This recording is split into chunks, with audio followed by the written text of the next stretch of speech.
If you've been holding off on launching your own website as a web designer, you're probably overthinking it, and you probably know it.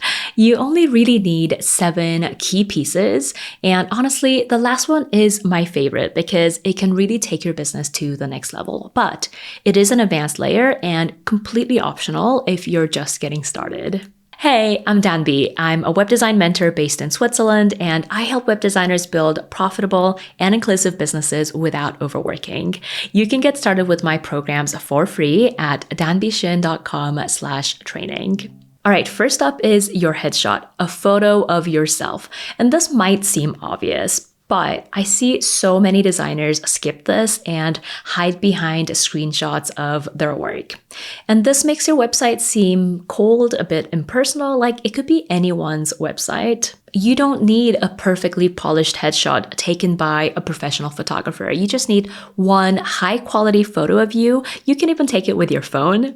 Just make sure that you are well lit, smiling, and relaxed. The whole point of this is to build a connection with potential clients and help them feel like they're getting to know a real person, you, not just a faceless internet stranger. This helps them feel more comfortable about reaching out, about possibly working together. Here's the photo I used on my homepage. I'm not even making eye contact with the camera, although that would definitely have been a plus, but I'm smiling, I'm relaxed, and this picture feels true to my real life personality. Oh, and please include your name when you share your photo for the first time. Once you've got a solid photo, the next thing to tackle is your messaging. If a potential client lands on your website and they can't immediately tell who you help and what problems you help them solve, they're probably going to move on because, like everyone else, they're thinking about themselves, their business, and the problems that they have that they need help solving. And they want to know that your business is relevant to them. So here's some examples of audiences that you might call out: small business owners, online coaches, educators and course creators, product sellers, as in e-commerce businesses, SaaS or software as a service companies, restaurant owners, wedding and event business owners. These are just some examples, and hopefully they show you that you can go really broad or really narrow. And here's some examples of problems that you might solve. The website doesn't reflect the brand or business. The business owner spends too much time screening potential clients instead of working with their clients. Website visitors are not making purchases from the website, or there is no website. That is a legit problem that a lot of businesses have, and it's difficult for customers to find relevant information about this business on social media. The business owner doesn't have the technical skills or time to work on their business. You can combine your audience and the problem you solve in a simple statement, something like, I create inclusive websites for online coaches. When your website clearly reflects your expertise, story, and values, you can spend less time having sales conversations and more time helping people live happier, healthier, and more fulfilling lives. That was, once upon a time, the exact copy that I had on my website. You want this information to be right on your homepage so that everyone can find this information super quickly. All right, now that people know who you help and what you help them with, they are going to want to know a little more about you. People work with people, not random faceless freelancers on the internet. So that means your potential clients want to get to know you, want to know that you're a real person and someone that they would actually enjoy working with. And that's where your About page comes in. Some web designers that I've worked with have said that they were worried about sharing personal details about themselves because it might make them look less professional. And I completely get this because most of us have grown up learning that there's this one very narrow definition of what professionalism is. And it's usually this buttoned up, boxed in version of ourselves that doesn't leave a lot of room for emotion, personality, or just the freedom to be human. But in reality, especially when you're running a service-based business like a web design business, your clients aren't just hiring you for your skills, they're choosing you as a person to trust with their business, and showing up as your whole self can actually help you build a stronger connection with them, which obviously makes them more likely to want to work with you. So with that in mind, these are the elements that I recommend including on your About page. at least one photo of yourself. If there's just one photo that you feel comfortable sharing, you can totally use it on your homepage, on your about page, on any other pages. Your audience and the problem you solve for them, I recommend going just a little more into detail compared to the statement that you have on your homepage. A story about why you became a web designer and why you decided to help this specific audience. Information that shows your expertise. This could be formal qualifications or relevant real-life experience. And a call to action so that people know what to do after they've read your about page. This will usually go to your services page with information about packages and pricing, and we are going to talk about packages and pricing in just a moment. If you don't enjoy writing this kind of content from scratch, I have a copy template that you can borrow. It's a fill-in-the-blank style Google Doc that will help you get this done in a couple of hours. And because you are here watching this video, you can get a 50% discount on the copy template. You can grab the Web Designer About Page copy template at danbeeshin.com/about-template and use the code YouTube at checkout to get your 50% discount. Let's talk about packages and pricing. I know that this can be one of the trickiest, stickiest, most stressful parts of putting your website together. To answer a very common question, yes, you must have your pricing on your website. You can have a fixed price, you can have a starting at price, you can have a range, but whatever you choose, it must be on your website. And the reason is when you don't share your pricing information in a transparent way on your website, your potential clients just don't know what to expect. Put yourself in their shoes. You're looking for a web designer to start pretty soon and you come across this designer's website, but you can't find any pricing information. You have limited time and energy. You're not going to get on a sales call just to find out what this designer's prices are. And how will you know, since there's no pricing information published online, how will you know whether the quote provided during the quote is fair and standard or just kind of made up on the spot? Also, you might assume that since there's no pricing information, this designer charges a lot of money and they are out of your budget, even though you have a good amount of money set aside for this project. Something else that I've seen designers do with their packages and pricing information is to set that up as a downloadable PDF and then have potential clients opt in with their email addresses and get the link to download. And the idea here is that you get to grow your email list, you can nurture those potential clients and lead them to become paying clients.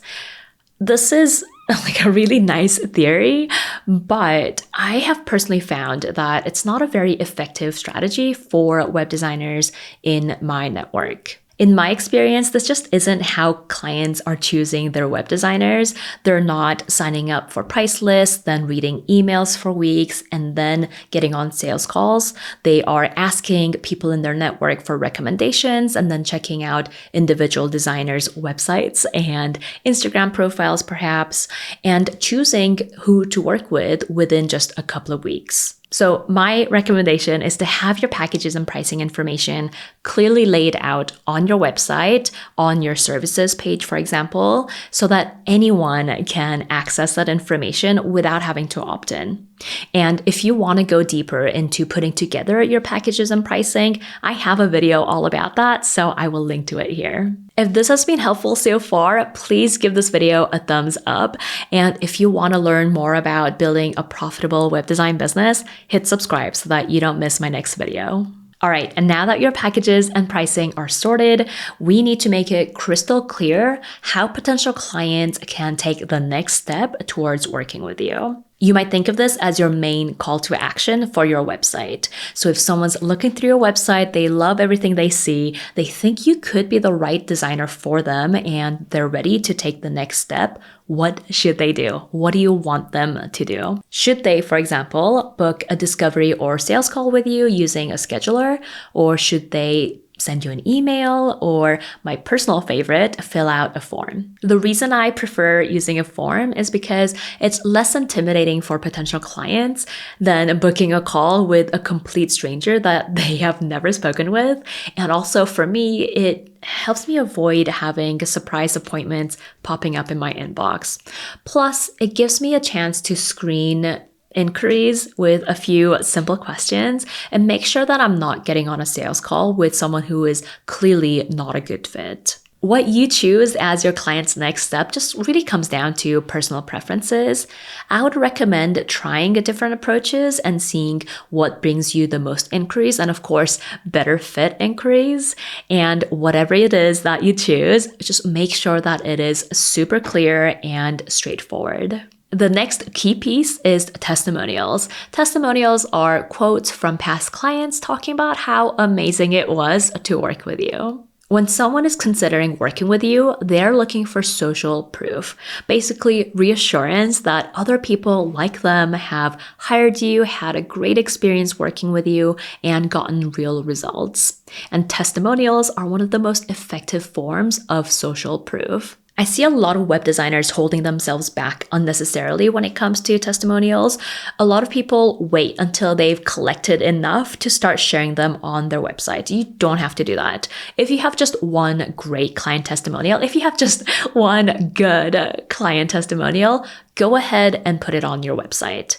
And if you are just getting started and you don't have any testimonials, here's what I would suggest. If you have made websites for other people, it doesn't matter whether they were friends or family, whether it was a paid, discounted, or free project. If you have made websites for other people, ask them for a testimonial talking about the outcomes that they got as a result of working with you. And if you've taken a web design course and built relationships with the instructor or your peers, ask them for a testimonial that speaks to your skills. Here's another idea. If you've done web design work in a previous job, even if it wasn't an official part of your responsibilities, ask your manager or a coworker for a testimonial that focuses on the impact of that work.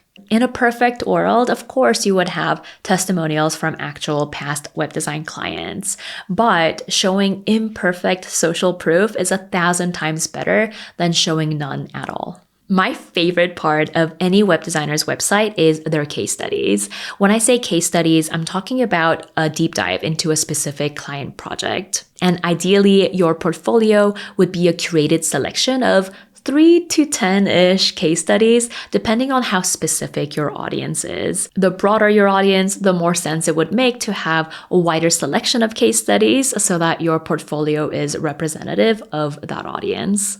I honestly believe that having just a few strong case studies can make up for most gaps in any of the earlier elements that I mentioned in this video. That's how powerful case studies are when it comes to bringing in new clients. Hands down, the biggest mistake I see with web design portfolios is putting a few screenshots on a page and calling it a day.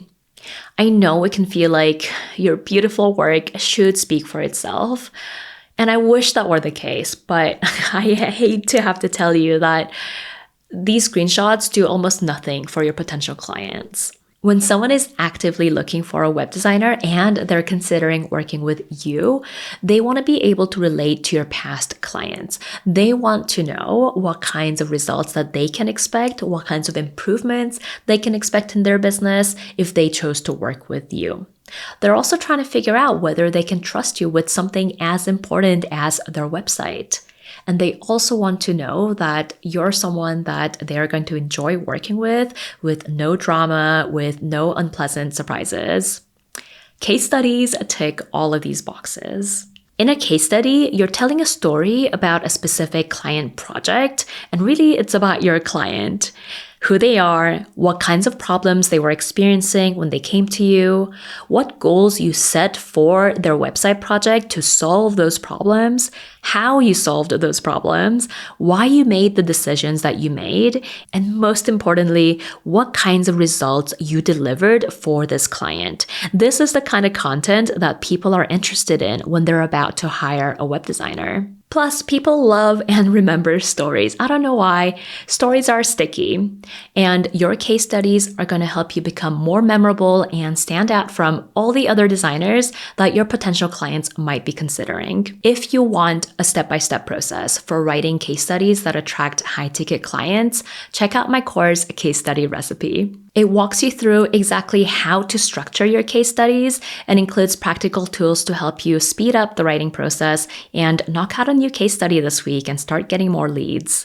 You'll also see me create a new case study from scratch. You can find the course at danbeeshin.com/recipe, and I'll also leave a link in the video description. All right, those are the 7 key pieces that you need on your website, whether you already have an established web design business or are just getting started.